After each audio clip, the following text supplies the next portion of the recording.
Humans are wanton in violence and cruel by nature. We cannot allow them into the Galactic Union. Steck drew a deep breath. He knew his proposal of accepting humanity into the GU was going to be an uphill battle, but the representatives were testing his patience, making overreaching, unfounded accusations against them as a whole. They're barely sentient monkeys. If we let them in, they'll burn the whole thing to the ground, another representative bellowed. But Steck was prepared for this. He brought receipts. The screen behind him lit up with a picture of a crowd of various species all seemingly running in a single direction. This is from Breyer. I'm sure you all heard about it. A tanker carrying volatile fuel upset and exploded. The picture changed. A beam bridge was in the early stages of final collapse. Again, people below fleeing from the imminent danger. The date maw crumbling. Steck flipped through the roll. Each image was a still taken from the ground at or just after a recent calamitous event. Tell me, representatives, did you notice anything about those images? Steck asked the horrified room. Those are all from recent disasters. Why did you show us these? Are you implying humans are responsible? Is this a threat? The Jalmorian representative squawked. The assembly murmured amongst themselves, trying to figure out what Steck's angle was here. Steck lowered his voice. No, this is no threat, but there was a common theme. Did anyone notice? Anyone at all? No one spoke up, so Steck sighed to himself and carried on. The first image appeared again, and someone called out, "You already showed this one." But it was part of the plan. The image decolored save for 3 parts. The bright-colored shape stood prominent against the grays of the background, and some of those present noticed that the 3 figures were all running. All of them human, all in the wrong direction. It was time for Steck to strike back. Marcus Toomey, 24, paramedic. Wendy Toomey, 22, homemaker. Julio Rodriguez, 45, carpenter. All 3 were killed in secondary explosions, but not before collectively pulling more than 30 souls to safety. The second picture appeared again, and acted much like the last. June Park, 20, UTF reservist, and Adam Baker, 32, janitor. Together they managed to get 15 people out of the rubble before emergency crews arrived, with Mr. Baker suffering a broken femur as the result of falling debris. The pictures went on, each one emphasizing the humans headed toward the danger, not away, and Steck made sure to spotlight them all. Names, ages, occupations, some injured, some killed, lives saved. Steck could see the unease growing in the representatives. They had been so sanctimonious and smug when he first walked in. This vengeance was sweet. The screen went black for a moment, then flicked onto an image that all were familiar with. It was a dust and debris-covered body, curled tightly in on itself.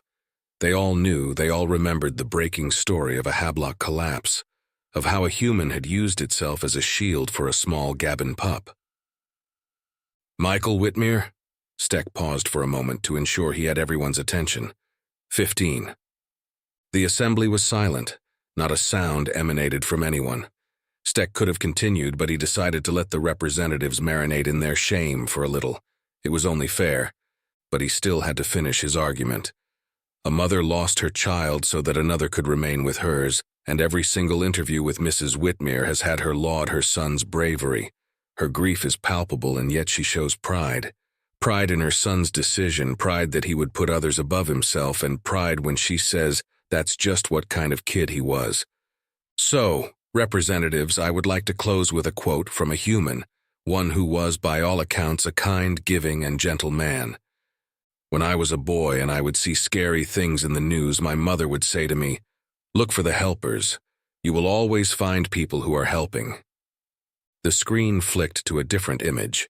It was the visage of a young human male smiling widely at the camera, the entire universe laid out before him. Steck threw a single-pointed claw at the image. There is your helper. The Orthgolian standard invasion procedure for primitive planets was simple. Arrive in orbit. Demand surrender in a deep, ominous voice.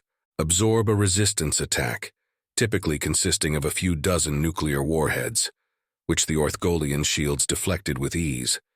Proceed with planetary domination. It was a good system, a reliable system. Until they got to Earth, Step 1 went smoothly. Step 2 was flawless.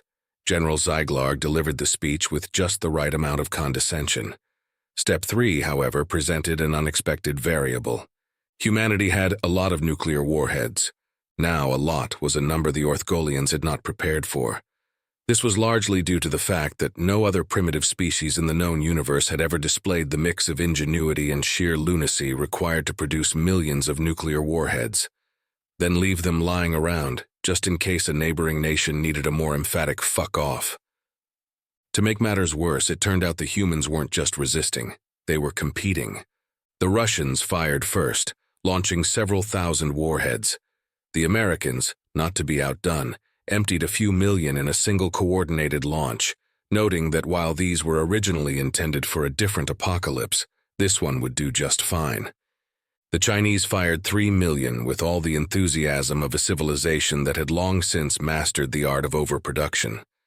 The French and British, while initially hesitant, ultimately decided that if anyone was going to teach these aliens a lesson about showing up uninvited, it would be them. India and Pakistan, usually at odds, saw this as a wonderful excuse to work together. And so, for a full 24 hours, the Sol system was filled with a dazzling, unrelenting storm of thermonuclear devastation. The Orthgolian fleet began to explode. "Our shields are weakening, General," reported a very distressed Orthgolian technician. "Divert power from—" General Sieglarg paused. There was no from to divert anymore. Every available watt was being used to stop yet another batch of 300,000 warheads currently lighting up their sensor displays. And then, to their horror, the Orthgolians realized that humanity had turned Earth's counterattack into a scoreboard. Nations were now competing to see who could down the most Orthgolian ships. There were televised broadcasts, there were commentators, there were bets. Even the UN had gotten involved, issuing a formal declaration stating that, while the invasion of Earth is deeply regrettable, all nuclear launches should be logged appropriately for international rankings and fair play. General Sieglarg stared at the unfolding disaster in mute horror. "Sir," said an aide, "we have incoming messages from the human leaders." "Are they surrendering?" "No, sir, they're asking if we have more ships. They'd like to extend the game to, a best of 7. The meeting took place aboard a neutral station orbiting a long-dead star. Halakrith waited in a sterile metallic chamber that reeked faintly of antiseptic. Across from them sat the One Human Corporation's representative, a human dressed in simple but elegant black attire, bearing no rank insignia or apparent weapons. The human's unassuming demeanor belied the aura of calm confidence they exuded. "Envoy Halakrith," the human began, their voice a perfect balance of warmth and professionalism. "I am Captain Elisa Morrow, a liaison for One Human. I understand you are interested in our services." Halakrith studied Morrow carefully, noting the clarity in her eyes and the faint smirk that suggested a confidence bordering on arrogance. "We are considering it. The advertisement you broadcast was compelling if difficult to believe." Morrow chuckled. "That's fair. Most clients start with skepticism, but I assure you our results speak for themselves. Let's discuss what you need." The envoy shifted uncomfortably. "The Viandran hegemony has amassed an armada. Our intelligence estimates a 4-to-1 advantage in their favor. We need effective countermeasures." Morrow leaned forward, her gaze sharpening. "Understood. Let's start with your budget. The more you invest, the more force we can deploy. But adaptability is our strength. Even a modest force can achieve incredible results with the right strategy." Halakrith hesitated. "Define incredible results." "Victory," Morrow said simply. "With fewer casualties than you'd expect. That's what we sell." The envoy took a deep breath. "We have liquidated resources and diverted reserves. We can afford what your contract terms describe as a medium battle group." Morrow's face brightened. "A solid choice. A medium battle group gives us flexibility, enough assets to apply pressure where it matters without spreading too thin. Let's see." She tapped a small datapad, bringing up a holographic display. The projection listed an array of options: armored infantry, mechanized units, orbital assets, electronic warfare specialists, and more.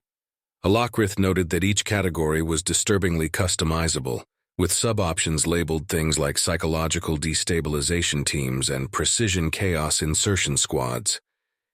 "Here's the standard medium group," Morrow began, pointing to a well-rounded formation. But let me tweak this to address your specific needs. Her fingers danced across the interface. The configuration shifted rapidly, shedding certain units and adding others. Orbital bombardment assets disappeared, replaced by stealth infiltrators. Heavy mechanized divisions gave way to small, high-mobility strike teams.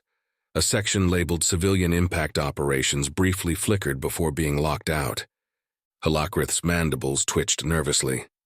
This is not standard. Exactly, Morrow replied. The Viandrans have predictable strategies, overwhelming numbers, rigid command structures, and a cultural disdain for perceived weaker species. This configuration exploits all of that. She pointed to the stealth units. These will disrupt their logistics, fuel lines, communication hubs, even their morale. Then to the strike teams. These will sow chaos in their rear formations, forcing them to redirect forces. Finally, she highlighted an innocuous line item labeled Cognitive Adversary Adaptation Unit. And these? Halakrith asked. Our specialists, Morrow said, a glint in her eye. They'll focus entirely on the enemy commanders, exploiting every psychological and tactical flaw to shatter their cohesion. Halakrith's second heart pounded as they stared at the new configuration. It was precise, surgical, terrifying. This does not resemble conventional warfare. Conventional warfare is why the Viandrans think they'll win, Morrow said. We'll show them the cost of underestimating humans. The envoy hesitated, their claws lightly scratching the table. And this will stay within our budget? Morrow smiled. Precisely. You get what you pay for, envoy. And I assure you, what you're buying is more than enough to turn the tide. Halakrith nodded, though unease churned within them. The Kriktan were a proud species, steeped in honor and tradition. What Morrow proposed felt almost dishonorable, yet survival trumped honor. Very well, Halakrith said at last. We accept your proposal. Morrow extended a hand, her grin widening. Then let's end this war, envoy. As Halakrith clasped her hand, they couldn't shake the feeling that they had unleashed something far more dangerous than the Viandrans could ever imagine.